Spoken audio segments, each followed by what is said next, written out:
Yo, what's up? It's been a while again. Quick tutorial for you all this time, how to run 60k. I did this over a month ago and wasn't planning to make a video on it, but I figured I had to post this for the boys, partly to flex on the few viewers I have left watching my content. So, what kind of mental breakdown did I have this time that caused me to do something as stupid as run 60k, as my dad put it? Well, I'm not a big runner and I don't like running. However, I had gotten into very good shape over the summer, if I do say so myself, and I just wanted a challenge and do something I can be proud of. I think about that time David Goggins ran 100 miles without training quite often, and have always wanted to find an excuse to try something like that. So, well, naturally one day I was drunk at some party and this computer nerd told me he ran 50k. My ego took a hit because the furthest I'd ever run before was 16k. So then I was all like, fuck you man, I'll run 60k tomorrow. And well, even though I was drunk, I knew I had it in me and I was completely serious. Except I got sick the next day and some other stuff, so I couldn't run 60k for some time. But then a fitting day came along and I decided to prepare as well as I could.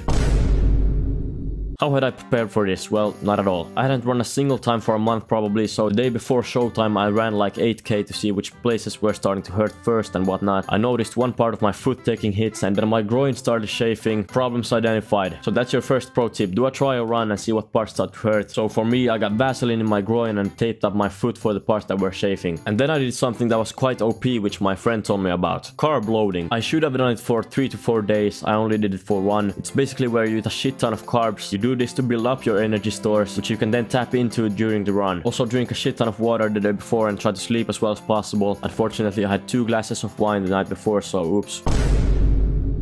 Yeah, I was nervous not gonna NGL. I had already pre-decided in my mind that no matter what, I would be finishing this race. It's gonna hurt no matter what I do, so this isn't really a test of endurance or muscles as much as a mindset test. Now, where was I gonna run this bad boy? Well, I wanted to make this mindset test as hard as possible, so I chose this 650-meter circle in a park.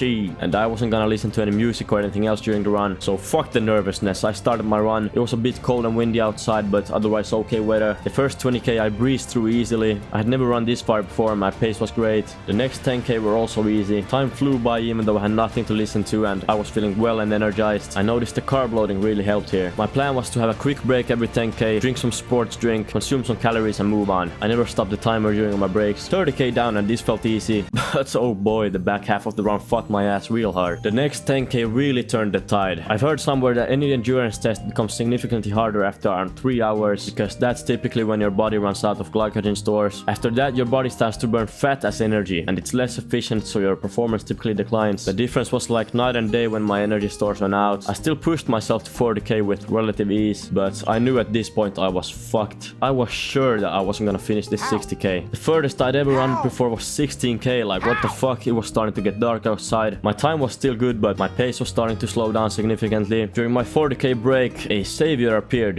in the form of this older lady who was roller skating in the park. She had been cheering me on for the past 10k. Maybe she was into me a bit. She told me that I got this and it truly is all in the head, and I knew that she was right, of course. But it's way harder to accept that in a moment though, when you're exhausted and your entire body hurts and you want to quit with every step you take. Still though, that lady believed in me and I used that as fuel even though she left. But it was starting to look hopeless, not gonna lie. I didn't know how to break past this barrier and I got extremely close to quitting. But then another savior appeared. My friend who was gonna run with me the final 15k. When he showed up and we started running, somehow I could just push past the pain. I was so sure that I wasn't gonna be able to run faster, but as it turned out, I was just afraid of the pain. The last 15k was excruciating. It takes a long time to run 15k at 6 minutes per kilometer. It felt like fucking days went by, but my body could do it so long as I didn't give up. It got harder and harder and I wanted to give up more and more, yet somehow I didn't. I was fully in the moment for 2 short hours, and even though they were straight up suffering, it was one of the most beautiful 2 hours of my life. I thought for sure my energy was depleted, but it turns out it wasn't at all depleted.